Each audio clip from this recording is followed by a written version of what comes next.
Hi, my name is Myra Tainsley, and I'm recording this on February 19th, 2017. And I am the proud single parent of a young man with autism. Um,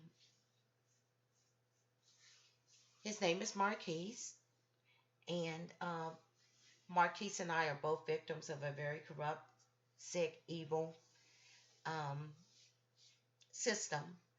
Uh, as I mentioned, he is autistic. He is 23. He will be 24 in a couple of months. We're African American, we're Christian, and I am a professional single parent. He adores and loves me very much. I adore and love him very much. We are victims of a system that has been abusing him and neglecting him in every way, and he's being used as just, somebody to collect federal funds.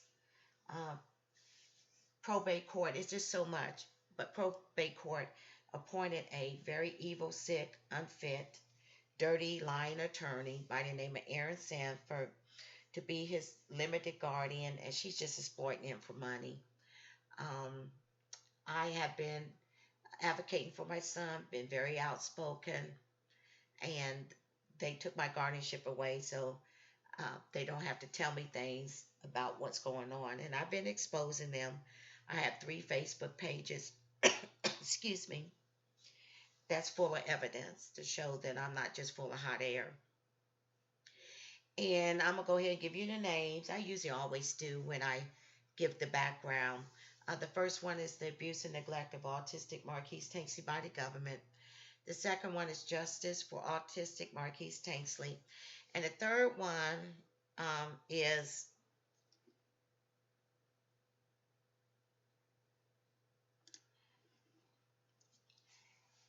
the audio tapes of Marquise Tanksley, his suffering, abuse, and neglect. So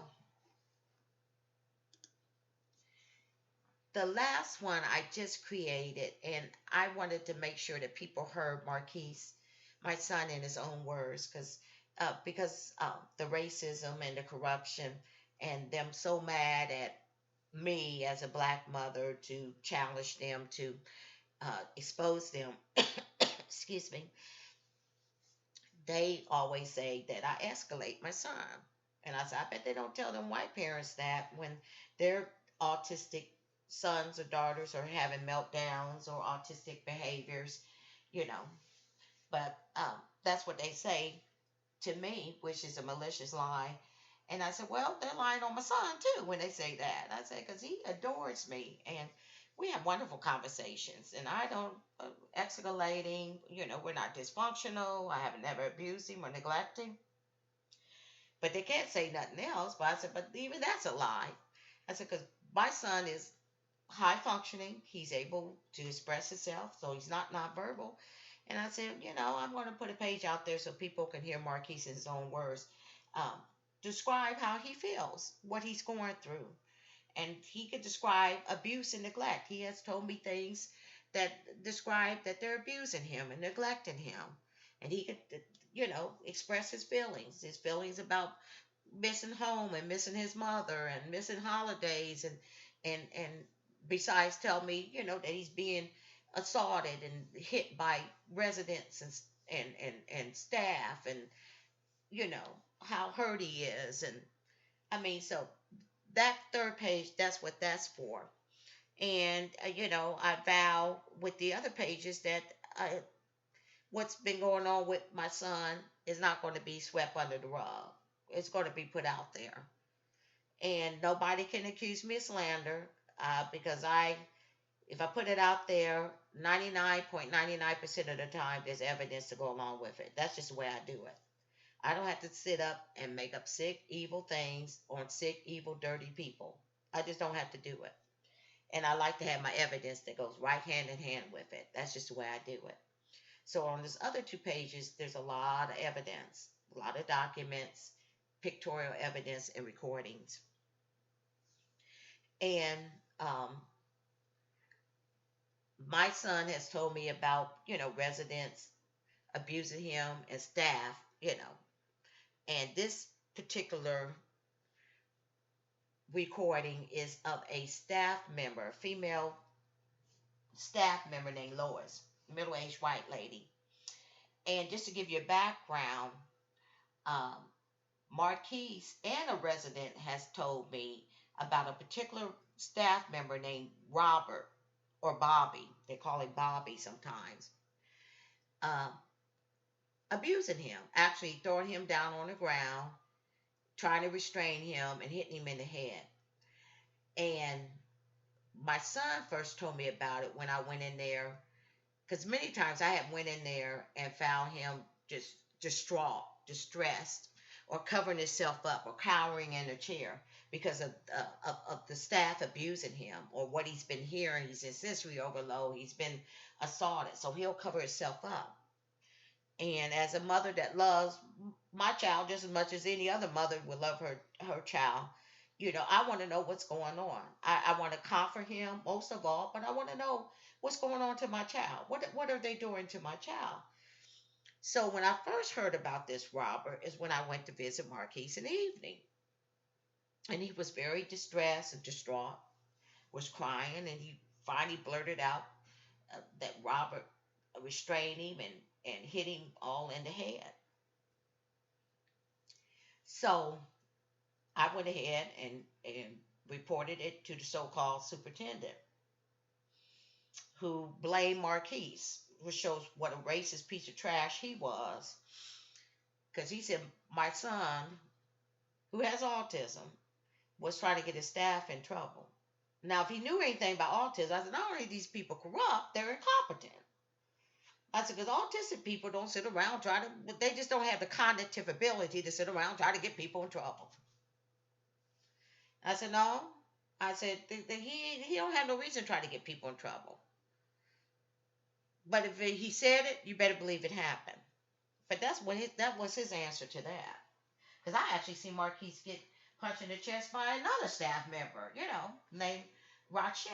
I seen that with my own eyes, and God set that up. Because I did mention I was a Christian, so God is right in this thing with us, and He will cut people down. He'll trip them up. I seen Him do both, and I felt the wrath of God, not on me, but on an attorney that He put his light out. That attorney died unexpectedly.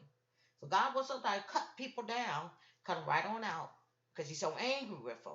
The wrath of God, where He just, especially when you're messing with a Christian, and God said He will fight our battles. So if you want to step in the ring with God while you're messing with a Christian, I'm gonna pray for you. More power to you, because you're not gonna win. But anyway, so after I reported to this corrupt, trash superintendent named D. Michael Snow, but I call him Mike Snow, he blamed Marquise for it. So that's the first time I heard about Robert. Then the second time I went to see my son, because I used to go see him like every evening and stuff, at the state facility and stuff.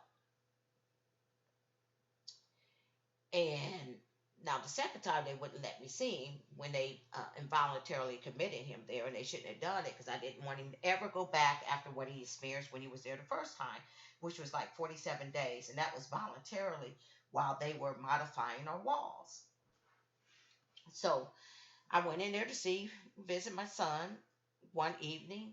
He was all covered up in a blanket. I could just tell that he was just like he was trying to shut out the environment, people, everything, and that he was scared.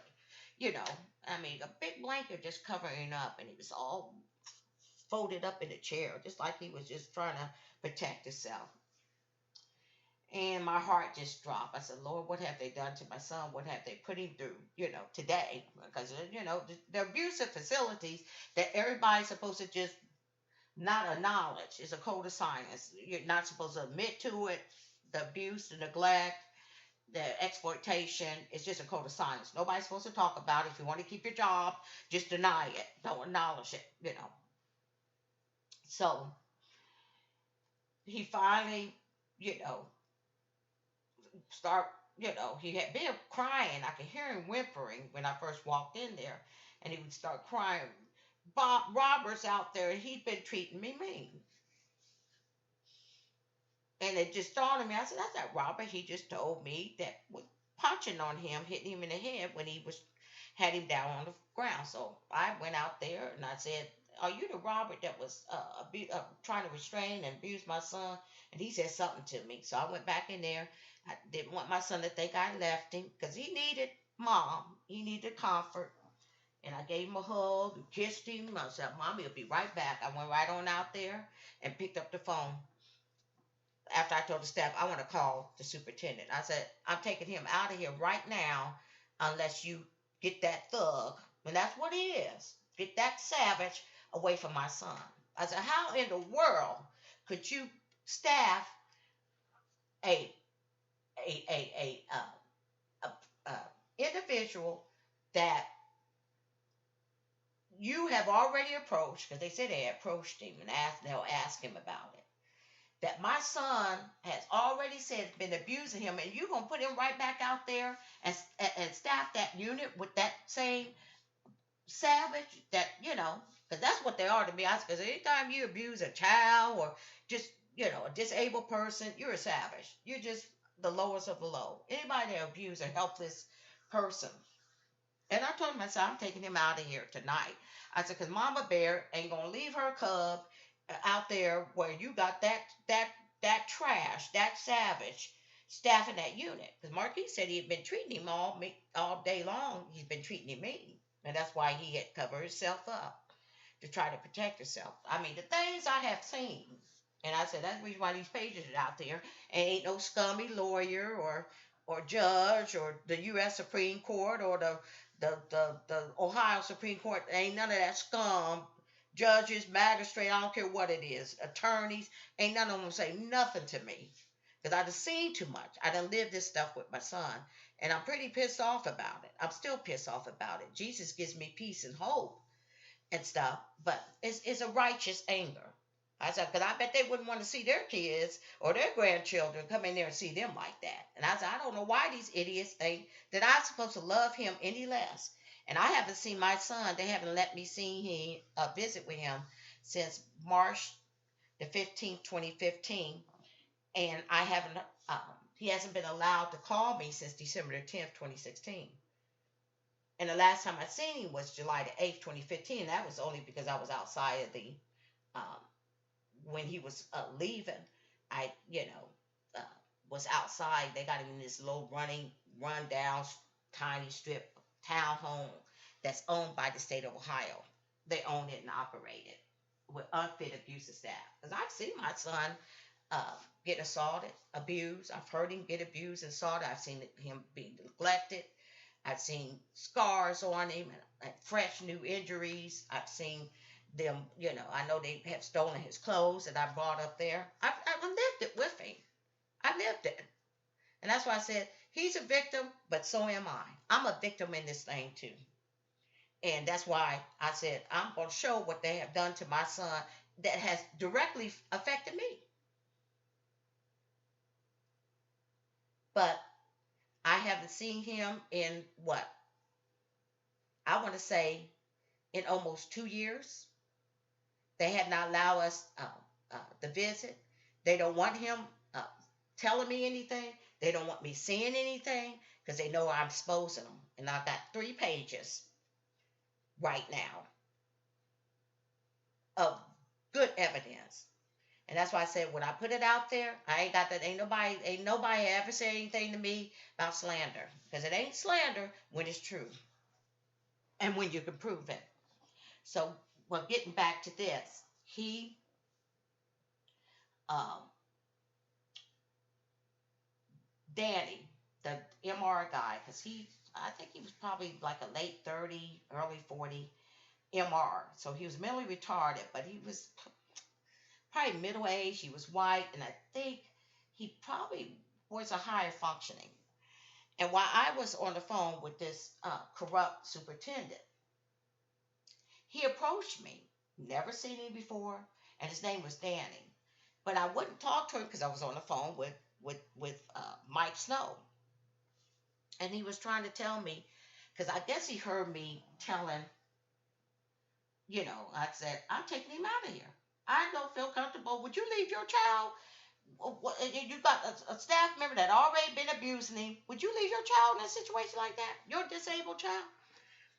So daddy came up to me, I want to talk to you. I want to talk to you. And I said, well, I can't talk to you. I'm on the phone. And I said, maybe you want to go ahead and talk to the nurse, because I'm a nurse. I thought maybe something was the matter with him and stuff. So he didn't get to tell me what he wanted to tell me.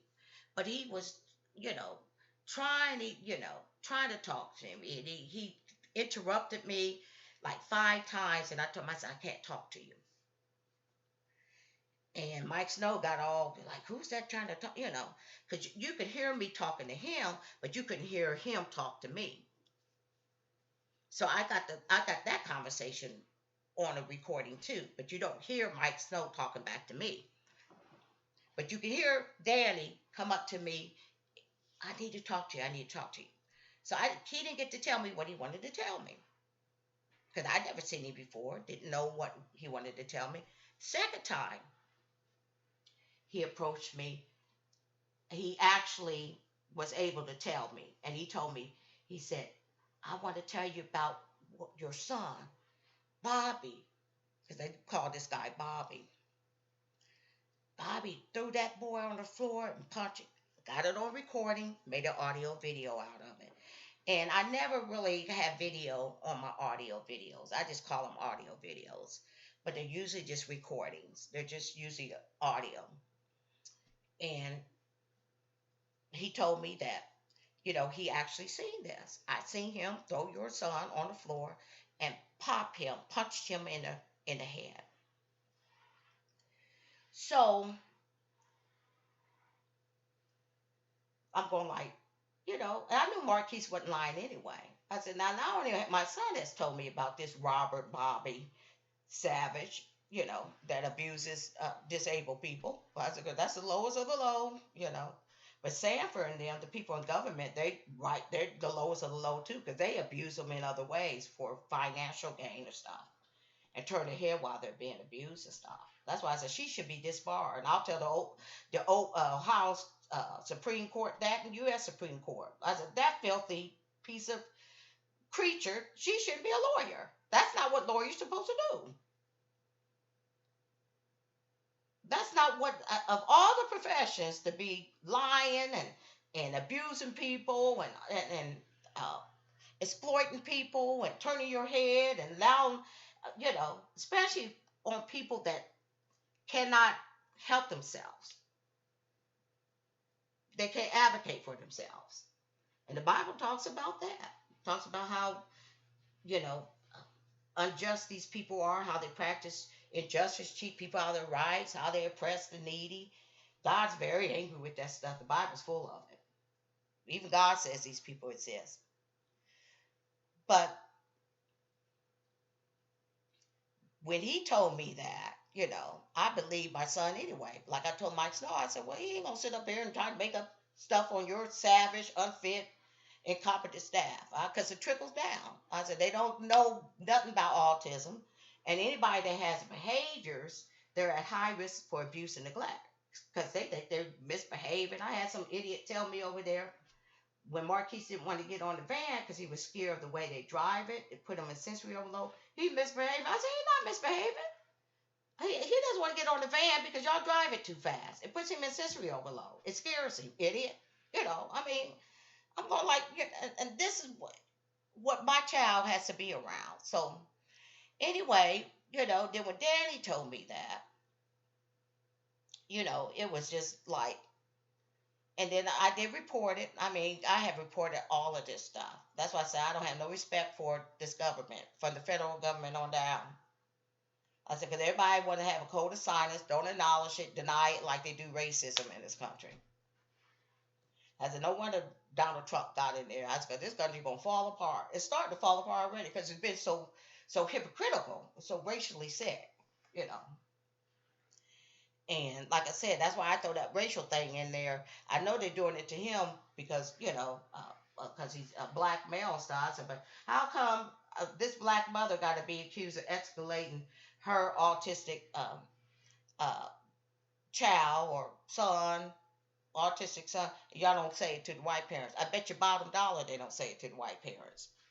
When they're at home with their autistic son and daughter, no matter what age they are, and they're having meltdowns or have to put a hammer on or hitting their head and stuff, I bet they don't say, "Oh, you're escalating your son or daughter," because they're white. Period. But ain't nobody gonna admit it. They're gonna say, "I got the problem." So anyway, um, with this um, going on, I can't remember if it was because this is from 2012 because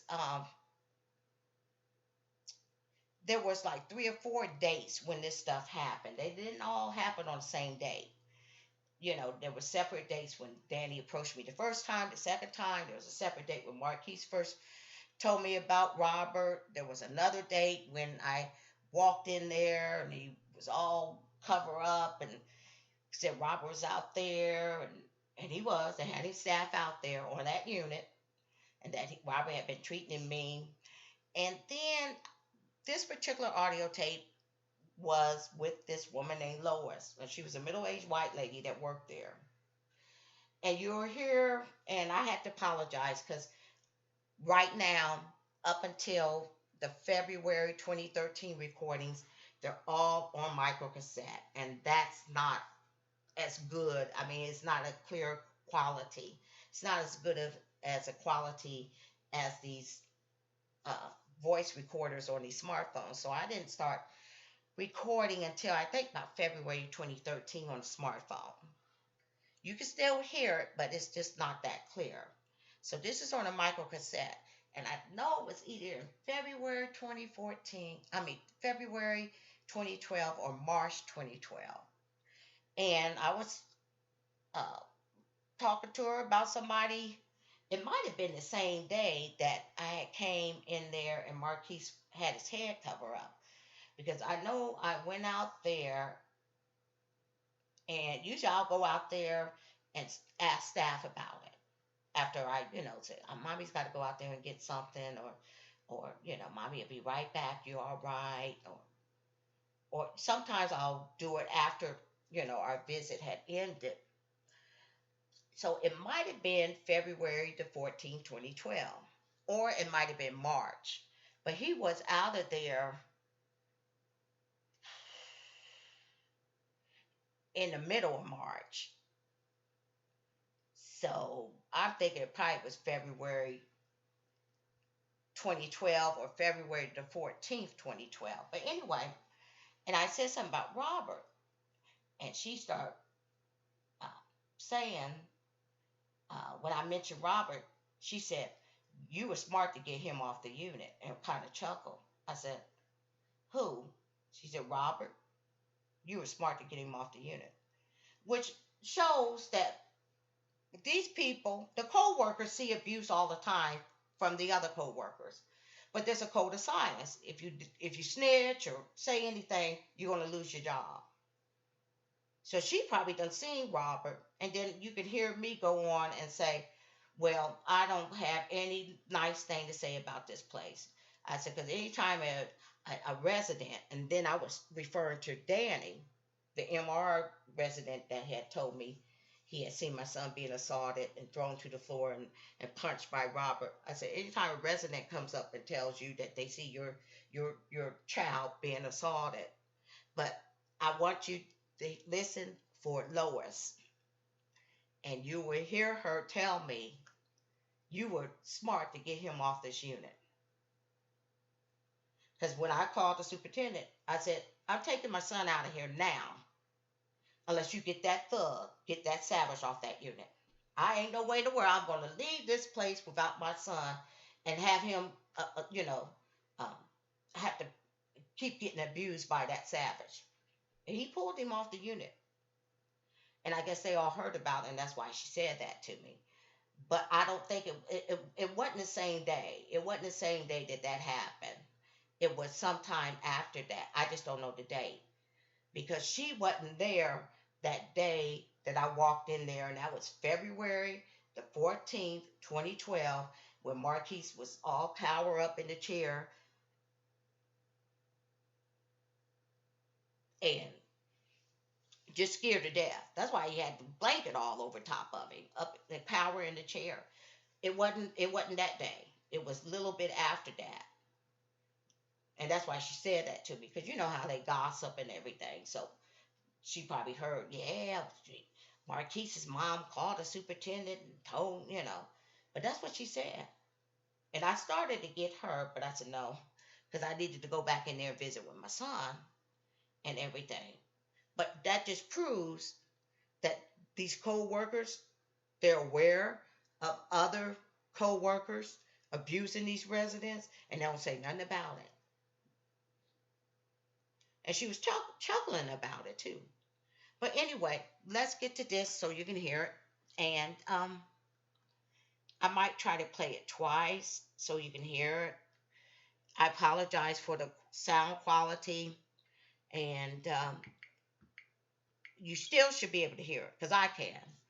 And here we go.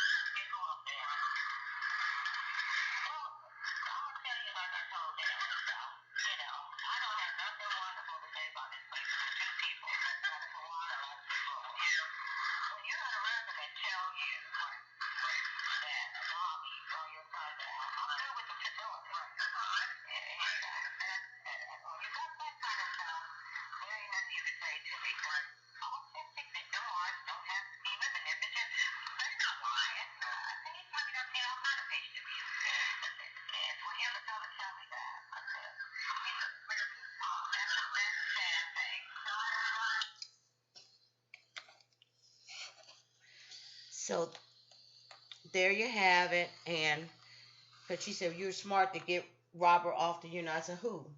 What? He said, to get him off the unit. I said, who? She said, Robert.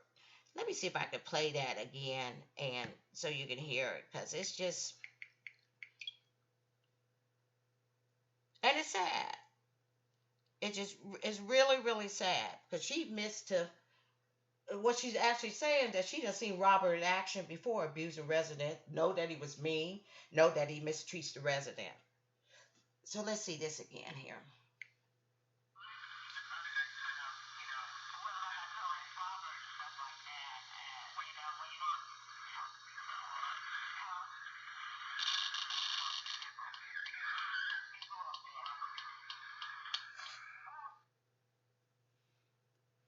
Let's try this one more time, because she said, well, you're smart to get uh, Rob off the unit. I said, who off the unit?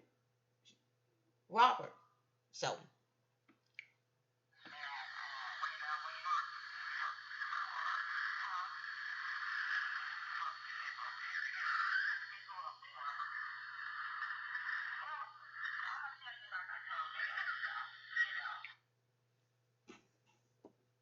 and then she was chuckling. She said, well, you're smart to get Robert off the unit. Who? I said, who off the unit? Well, you're smart to get Robert off the unit. Robert. So we'll just play this one more time and make sure. I think you probably can hear it though.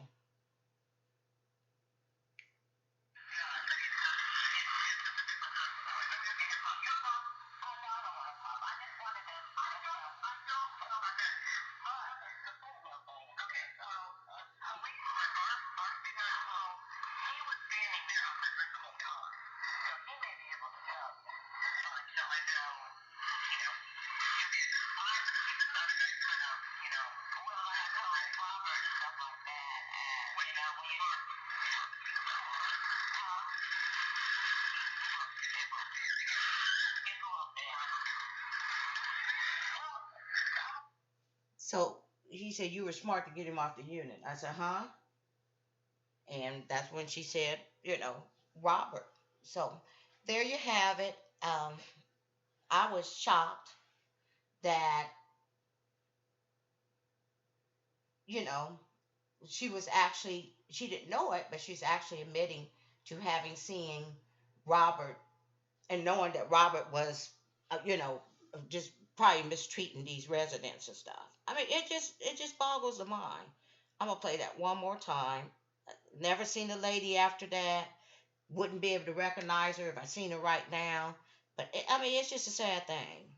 But that's that code of silence. You don't tell on your coworkers. You just turn your head while the residents are being beaten and assaulted. Yeah, right.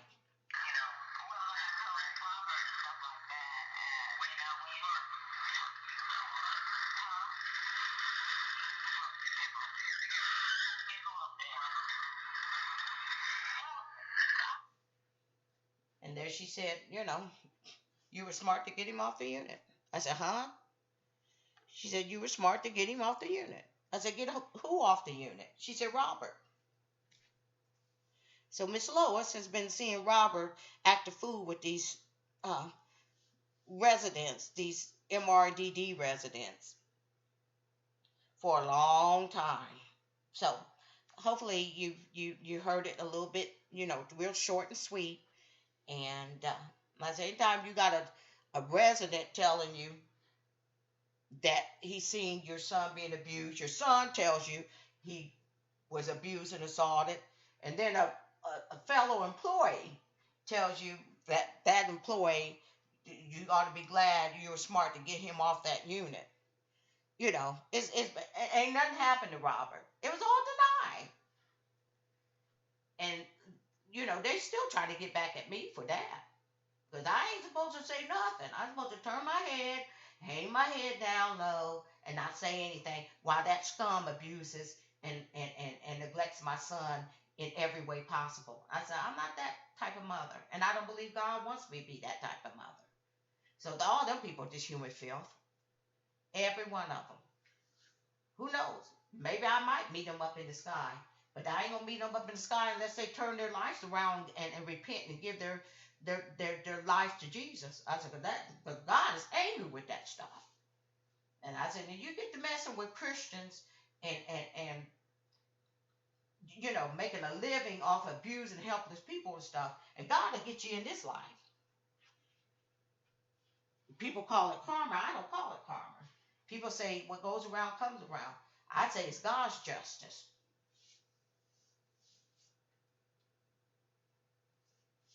And here my son then cried and been beaten and cry out for his mother and suffering and stuff. And you think Jesus don't hear that and don't see that? I said Mike Snow, Heidi Hughes.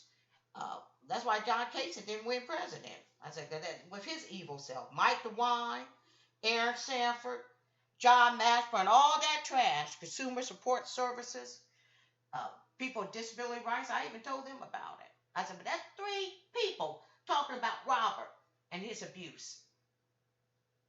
Three, my son, Danny, and Lois. But she said I was smart to get him off that unit. Talking about the unit that my son was on, and was chuckling about it. But she wanted to keep her job, just like the one that used to be Attorney General, probably was ashamed to be Attorney General anymore.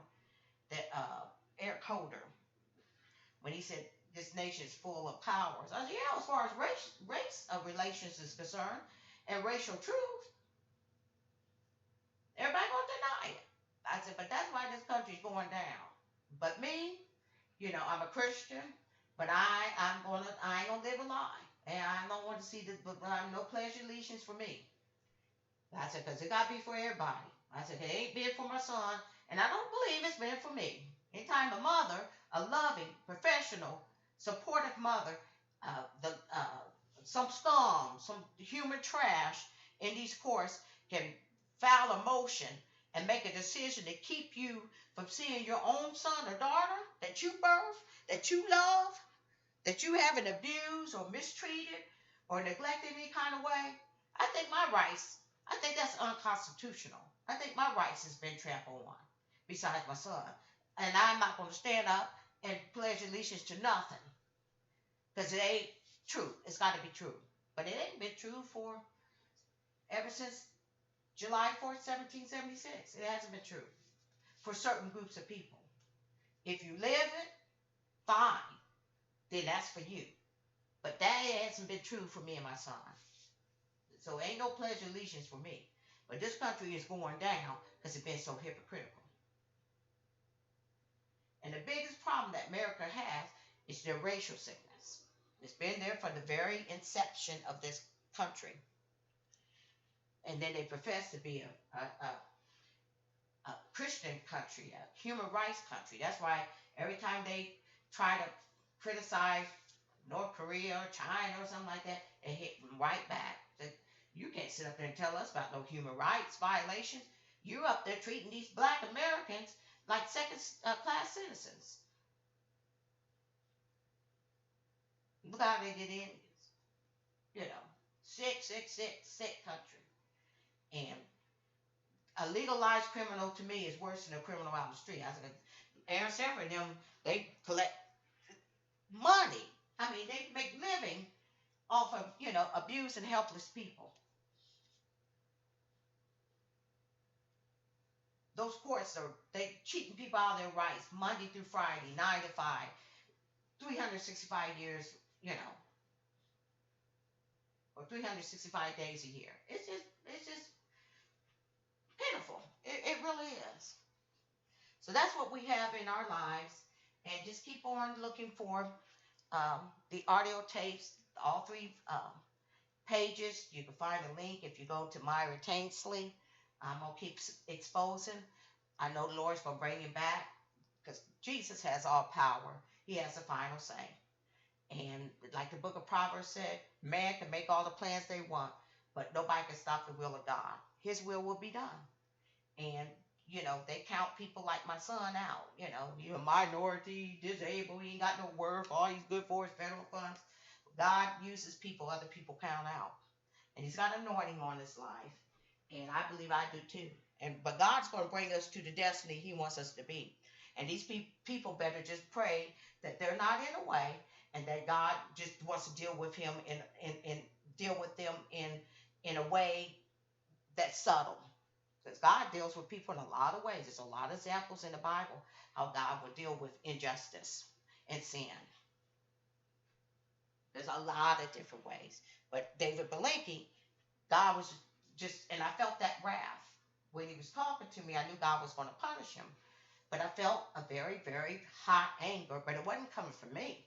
And it definitely wasn't coming from him. I was actually feeling the wrath of God that day. And within a year, his light was put out. God put his light out. God will cut people off sometimes. He'll just cut them off because he's so angry with them. They're so evil. And this man, was very arrogant, thought he was untouchable, unstoppable, bragging about himself and everything. And then when he got to talking about another woman that he went up against in court, and the court loves him, and this woman's a preacher, and she don't believe in, I said, oh, Lord, So, I said, does this man know that he's offending God? And a lot of people don't realize that. When you up there hurting people that are helpless, you're offending God. Because God talks about that.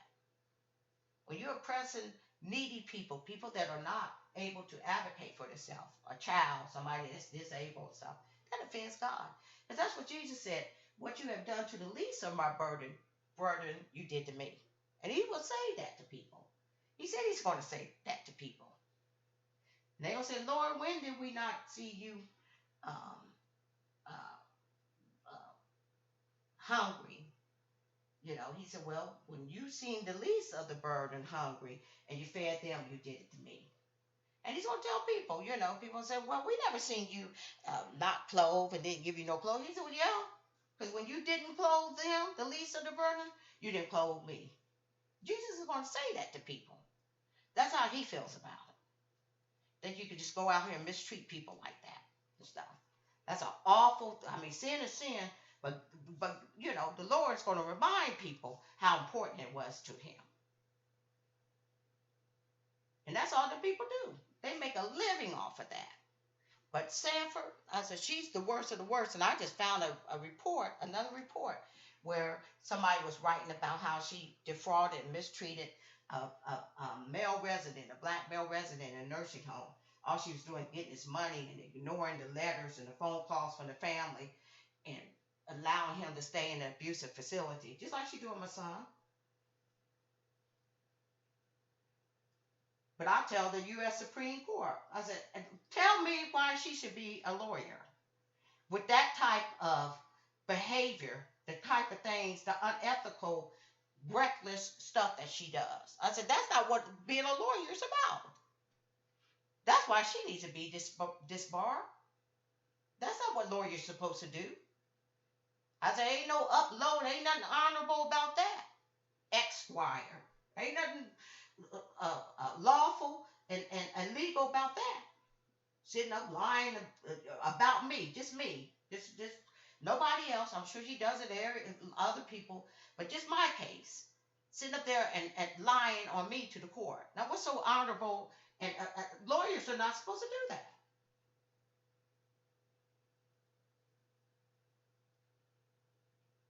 They're not allowed to lie to their clients. They're not allowed to lie to the court. I said, that woman needs help. That's one evil, but they go to school and get these little degrees and stuff like that.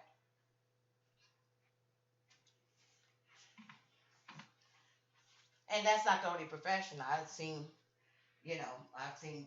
lawyers and doctors and nurses and social workers. I wouldn't want to take care of my dog if I had one because they're not people persons. They're not for people. They've got biases, the prejudice, and everything else. They're in it for the money. But if I had a dog, I wouldn't even want them to take care of them. So it ain't just lawyers, but there's a lot of unethical lawyers. And I said, all the profession, they need to disbar them. When they act like that, they need to take that, zip their license away from them. I said, because that's one of the worst professions to have people lying and doing all the stuff they do. And what's so bad about it, they can run down there and lie on you like she's doing me, lie on you and to the court and get the court to back up their decisions and stuff. That's why it's so dangerous. That's why when they act like that, they need to be disbarred. And anybody that protects them, any judge, any court, the Supreme Court or whoever court protects lawyers like that, they ain't no better. They ain't nothing but, and I'll tell them, all you people just human trash. Whether you're sitting down here or sitting up on that bench and walk right on out of there. I said, because I ain't got time for that kind of stuff, because it really puts, a very devastating effect on people's lives. When you got a lying, no good, evil, incompetent lawyer, because she's unfit, lying, and you're taking their word for it and making decisions off of that kind of stuff. It's just so devastating. But it's not really devastating for me and Marquise all that much because I'm a Christian. Jesus has the last say. And if he wants him back home with Mama Bear, he coming back home. And she better hope she ain't in the way. So with that, thank you for listening. Look for this on the audio tape page. I might put it on the other pages. Remember, go to Myra Tanksy. The 3 links are there. They should be there on my Myra Tanksy page for you to see my other 3 pages. And God is good all the time. All the time, God is good. Have a blessed night. And Jesus is Lord. Thank you.